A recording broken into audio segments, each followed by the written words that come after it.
Movie की शुरुआत में हम बीच में एक नन का फेस देखते हैं। उसकी पूरी बॉडी दो लोगों ने दफना दी थी। थोड़े दिन पहले ऐसे ही एक बीच में सेवेरियो नाम का आदमी अपनी बेटी की शादी की तैयारी कर रहा था, लेकिन उसके पास उतने पैसे नहीं थे। इस बात से सेवेरियो की पत्नी और उसका भाई बहुत ज़्यादा दुखी थे। वहाँ से कुछ दूरी पे जेरेमिया नाम का एक आदमी अपनी बूढ़ी और बीमार माँ के साथ रहता था। वो अपनी माँ की देखरेख करते करते परेशान हो गया था। जेरेमिया एक बूढ़ा और अगली टेलर है और वो अपनी शादी के लिए छोटी लड़कियों की तलाश में है। उसके लिए रोमानिया की एक विधवा का रिश्ता आता है, लेकिन उसे इटालियन नहीं आती थी। जेरेमिया को इस बात से एतराज़ था, लेकिन सभी लोग उसे समझाते हैं कि उसे लड़की मिल रही है, यही बहुत है।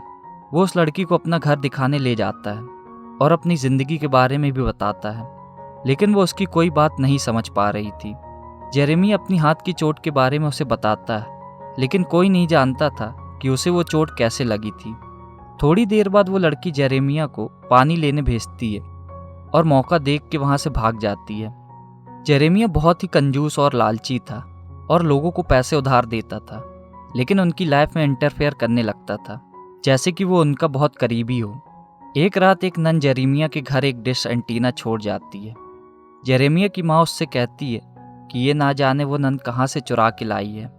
जेरेमिया उनसे कहता है कि नन्स चोरी नहीं करती हैं। उसकी माँ कहती है कि आज के ज़माने में हर कोई चोर है, क्योंकि वो पैसों की वजह से परेशान है। ये बात जेरेमिया को चुभ जाती है।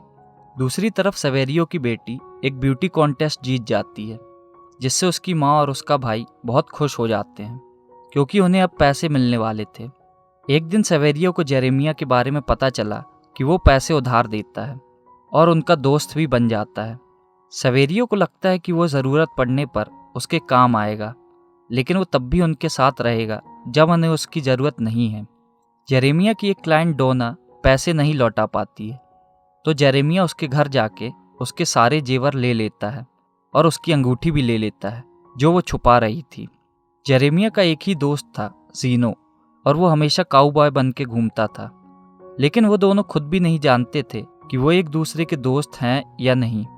एक दिन सेवेरियो जेरेमिया को पैसों की बात करने के लिए अपने घर बुलाता है। वहाँ उसकी मुलाकात उसकी बेटी रोजाल्वा से होती है। जेरेमिया उसकी तरफ अट्रैक्ट हो जाता है। रोजाल्वा को जेरेमिया का बिहेवियर पसंद नहीं आता है। लोग जेरेमिया से उधार इसलिए लेते थे क्योंकि उन्हें लगता था कि जेरेमिया अच्छा इंसान है, लेकिन वो लोगों को समझाता था कि ऐसा कुछ नहीं है। सेवेरियो को पैसा देते ही जेरेमिया उनका दोस्त बन गया और शादी की तैयारियों में अपनी सलाह देने लगा, लेकिन ये बात रोजाल्वा को बिल्कुल पसंद नहीं आती है और वो जेरेमिया को बुरा भला कह देती है। जेरेमिया को ये सब बुरा लगता है और वो वहाँ से चला जाता है। रोजाल्वा को ये बात नहीं पता थी कि सेवेरियो ने जेरेमिया से पैसे उधार लिए हैं, लेकिन जब उसे ये पता चलता है तो वो सेवेरियो से कहती है कि उन्हें उसकी शादी के लिए ये सब करने की ज़रूरत नहीं है। सेवेरियो उसे समझाता है कि वो ये सब उसके लिए नहीं बल्कि अपने लिए कर रहा है, क्योंकि वो किसी के सामने शर्मिंदा नहीं होना चाहता। अब रोजाल्वा की शादी का दिन आ जाता है। रोजाल्वा की माँ जेरेमिया के पास हेल्प के लिए जाती है, लेकिन जेरेमिया उन्हें पैसे लौटाने के लिए कहने वाला था।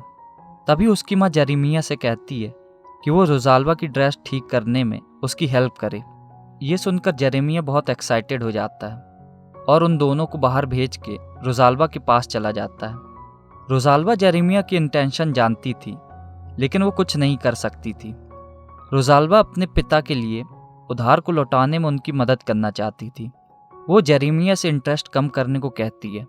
जेरेमिया इंटरेस्ट 100 से 12% पे ले आता है और उसके बदले में रोजाल्वा को जेरेमिया के साथ इंटीमेट होना पड़ता है। जीनो रोजाल्वा और जेरेमिया को देख के समझ जाता है कि इनके बीच में कुछ हुआ है, क्योंकि उसने जेरेमिया और रोजाल्वा को रोते हुए देख लिया था। जीनो जेरेमिया की इस बात से भी परेशान था। जेरेमिया लोगों को पैसे ना लौटाने पर उन्हें मारने को भी तैयार था। वो एक 70 साल की बूढ़ी औरत को मारने वाला था। उसे इस बात से भी फर्क नहीं पड़ता था कि उसके जाने के बाद उसके पोते का क्या होगा। वो अपने आदमियों के साथ उसे मारने की तैयारी करता है, लेकिन अचानक वो औरत गायब हो जाती है, जिससे उसका काम अधूरा रह जाता है। जेरेमिया की लाइफ में सब कुछ बढ़िया चल रहा था और दिन ब दिन वो अपने आप को पावरफुल समझने लगा था। तभी एक दिन उसके पास मोंटेनारो नाम का एक आदमी का असिस्टेंट आता है। वो जेरेमिया से इतनी बड़ी रकम उधार मांगता है जितनी जेरेमिया ने आज तक किसी को नहीं दी थी। जेरेमिया उसे पैसे देने से मना कर देता है। फिर वो आदमी उससे ये कहकर चला जाता है कि मोंटेनारो किसी और से पैसा ले लेगा और उसे 2 महीने में दुगनी कीमत में वापस कर देगा। तो जेरेमिया उसके बारे में सोचने लगता है। उसने ये सब जीनो को बताया तो जीनो ने उसे कहा कि वो उसका दोस्त होने के नाते ये सलाह देगा कि उसे ये डील नहीं लेनी चाहिए। ये सुनकर जेरेमिया कहता है कि उसका कोई दोस्त नहीं है। दूसरी ओर जिस बूढ़ी औरत को मारने जेरेमिया गया था उसे जीनो ने ही बचाया था और उसने उसको अपने घर में रखा था। वो उसे बताता है कि वो ये सब छोड़कर यहाँ से जाना चाहता है। एक दिन जेरेमिया को पता चलता है कि जिस लड़की बेलिना से वो शादी करना चाहता था उसने किसी और बूढ़े आदमी से शादी कर ली है। तब उसे रियलाइज़ होता है कि उसके साथ कोई भी लड़की नहीं रहना चाहती है।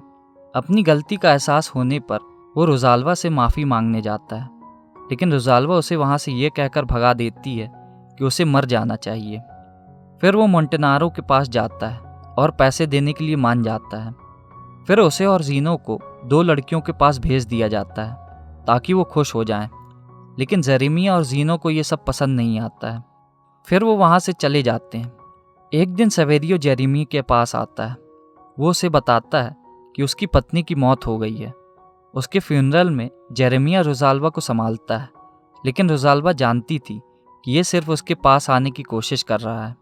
जैसे ही रोज़ाल्वा का पति वहाँ से जाता है, जेरेमिया रोज़ाल्वा के पास जाके कहता है कि वो उससे प्यार करता है, लेकिन रोज़ाल्वा उससे कहती है कि वो उससे नफरत करती है क्योंकि उसकी माँ की मौत हार्ट अटैक से हुई जब रोज़ाल्वा उसे ये बता रही थी कि वो प्रेग्नेंट है। लेकिन वो ये नहीं जानती कि वो जेरेमिया या उसके पति का बच्चा है। अगर पैदा होने के बाद वो राक्षस निकला तो वो समझ जाएगी कि वो जेरेमिया का बच्चा है। इस बात से जेरेमिया बहुत परेशान हो जाता है। दूसरी ओर जीनो अपने पुराने प्यार को याद करता है जिसकी मौत एक एक्सीडेंट में हो गई थी। वो उसकी यादें मिटाने लगता है। वो बूढ़ी औरत जिसे जेरेमिया मारना चाहता था वो एक लॉटरी में हज़ारों रुपए जीतती है। वो अपने पोते के हाथों जेरेमिया को उसके पैसे लौटाने भेजती है। जेरेमिया उस बच्चे को चॉकलेट देता है, लेकिन वो बच्चा उसके हाथ से चॉकलेट नहीं लेता है। इससे जेरेमिया बहुत परेशान हो जाता है। वो रोज़ाल्वा के पास जाके कहता है कि वो बस एक बार ये कह दे कि वो उससे प्यार करती है, भले वो उससे प्यार करती हो या नहीं, क्योंकि अब सभी लोग उससे नफरत करने लगे थे।